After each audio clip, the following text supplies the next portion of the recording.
My original teacher was a man named Jim Rohn. I went to work for him when I was 17 years old. And I remember, his whole mindset, his whole approach was, for things to change, you have to change. For things to get better, you have to get better. And it's just like, wow, and I began to realize problems really are gifts.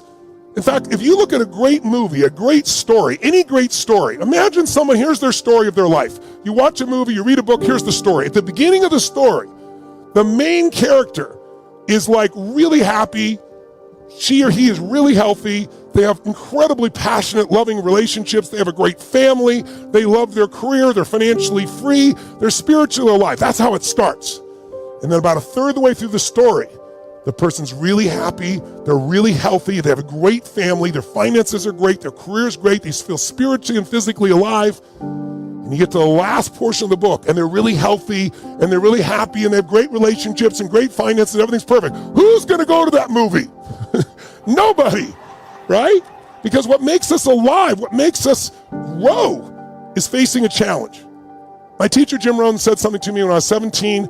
I'm 60, and I've never forgotten it. He said, Tony, what you get will never make you happy.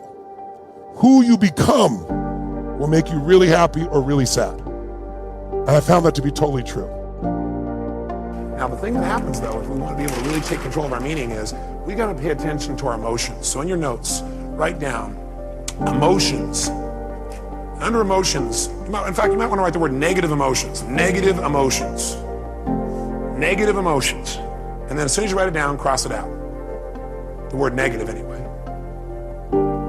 What are some of your negative emotions? Tell me what they are. Fear, what else? Pardon me? Hate, what else? Anger, what else? Guilt, what else? Worry, what else? Upset, guilt, what else? Frustration. I got a question for you. Are they really negative? I'm here to tell you there's no way they're negative. Every emotion you've ever had in your life serves a purpose. The reason it's negative is you've been calling it negative instead of getting the message it's been trying to give you. Every emotion you have, including those you think of as negative, those ones you call negative emotions, I call them emotional messages. I also call them calls to action. All those negative emotions, as you used to label them, are really a call to action. Fear is a call to action.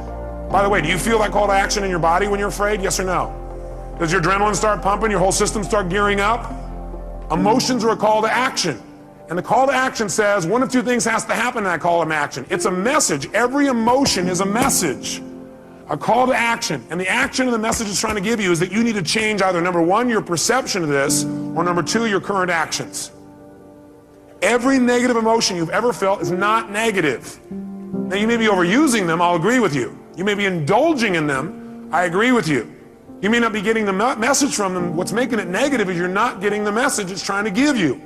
But every emotion, fear, frustration, hate, anger, guilt, all of those emotions are here to serve you if you get quick the message. But what most of us do is we just indulge in the emotion. So we never get the message, and that's why it's negative, because it starts screwing up your body, because what it is a signal to act, and you're not acting. That's why you feel sick to your stomach. You're not acting. You just keep on indulging the emotion, not hearing the message. So the message is always, you must change something.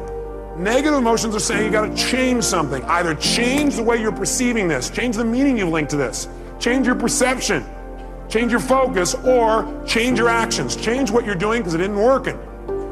That's why you're having that emotion. Don't make your emotions wrong. Appreciate them. Be grateful for them, but immediately then ask yourself, hey, what's the message that my emotion's trying to give me here? What do I need to change? My perception or my actions? Does this make sense? Yes, no?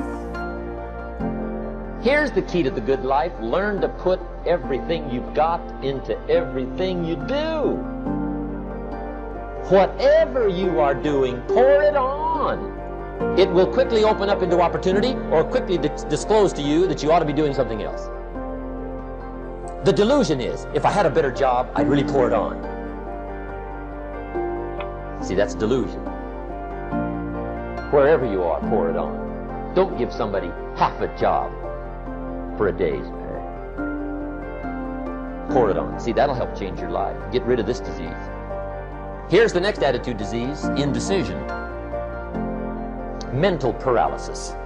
The guy can't make up his mind and it becomes a disease. Pretty soon he knows he's got it. The guy says, well, I know I'm on the fence. But he says, what if I get off on the wrong side? Listen, after a while it doesn't matter. Just get off.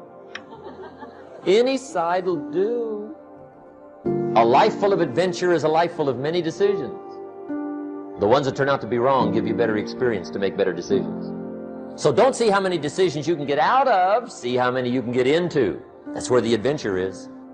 So shake off this disease, indecision. The next one is doubt. Doubt's like a plague. And one of the worst is self-doubt. There are many, but that's one of the worst. The guy doubts himself. Doubts if it'll last that long for him. Doubts if he can do that well. Doubts if he can make that much. Doubts if he can accomplish all that. A chronic, excellent self-doubter. You can imagine what damage that does to your future.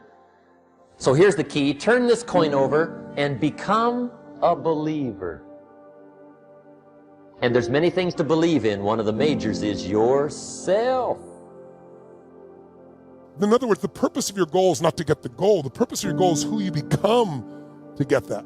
You could take away all the things or accoutrements that I have the privilege to have in my life today, and you could never take away who I've become as a man, what I've contributed to human beings, and that feeling inside of ownership that comes from that kind of growth. So my goal for these 5 days is give you some momentum in each area, give you some strategies, give you some insights, and just get you to focus.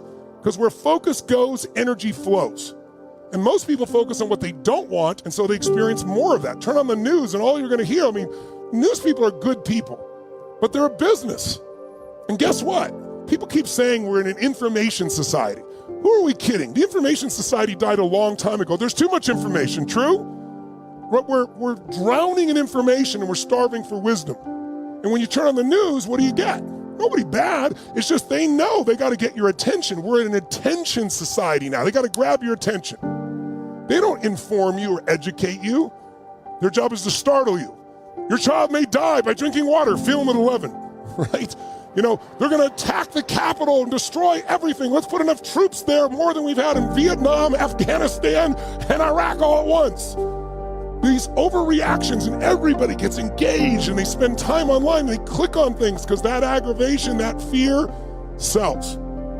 In journalism, there's a phrase, if it bleeds, it leads. So you have to divorce yourself and stand guard at your own brain, stand guard at the door of your own mind. Jim Rohn used to say to me, Tony, he said, listen to me, what happens if your best friend puts sugar in your coffee? Or say better yet, what if your worst enemy puts sugar in your coffee? What's going to happen? I said, you have sweet coffee. He said, what if your family member, your closest friend, somebody you love, by accident, drops one drop of strychnine in your coffee?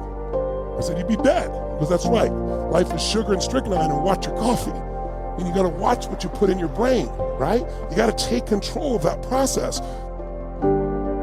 This is called the timid approach to life. And my caution was always the risk. Risk used to drive me right up the wall. I used to say, what if this happens? It's called the language of the poor. What if this happens? And on top of that, if this was to happen, look at the fix I'd be in. I better not try. I could always ace myself out. Then I'll tell you what changed my whole life when I finally discovered it's all risky. The minute you were born, it got risky. If you think trying is risky, wait till they hand you the bill for not trying. If you think investing is risky, wait till you get the tab for not investing. See, it's all risky. Getting married is risky. Having children is risky. Going into business is risky. Investing your money is risky. It's all risky. I'll tell you how risky life is. You're not going to get out alive. That's risky. The Englishman says, well, if that's the way it's going to work out, let's give it a go. Right, that's what it's for. Give it a go. Somebody says, yeah, but I'm looking for safety and security. Fine, then huddle in a corner. We'll cover you with a sheet, bring you 3 meals a day. And we'll protect you, feed you, look after you, care for you. We won't let anything happen to you. And you'll probably live to be 100. The guy said, well, yeah, I'd live to be 100. But what a way to live. Right. What a way to live, safe and secure. Don't ask for security, ask for adventure. Better to live 30 years full of adventure than 100 years safe in the corner. And see, it's not important how long you live. What's important is how you live. All those people will work their ass off. You're not going to be successful without hard work. And the reason mostly is not even that you have to go out there and build a giant empire, or you have to amass a amount of money or work long hours. It's not even so much about that. It's that you need to develop yourself, because success is not so much an outer world state as an inner world state. And that might sound kind of hokey and new age, but it's very, very true. Success is grounded within you. You're not going to be able to maintain any sort of level of success if you do not have the psychology to really follow principles, to know how to maintain success, to think strategically, to think long term, to delay gratification, to resist addictions. All of these factors come into play. So you can't expect to start out with tons of people. Some people say to me all the time, well, Brendan, it's so easy for you because you got millions of people on your email list and you have millions of people on Facebook and tens of millions. You have your broad goal, yes. You have your long-term goal, yes. And then you got your short-term goals that lead and are strategically aligned with that long-term goal. You cannot overcome those thoughts because they keep rising up and they've become a habit and it's sort of a pattern. So I don't want you to focus on the thoughts. I want you to focus on taking action, even though you doubt yourself. It's you. And sure, you may have grabbed some little foothold from the podcast or from one of the books, but it isn't me that changes you, it's you.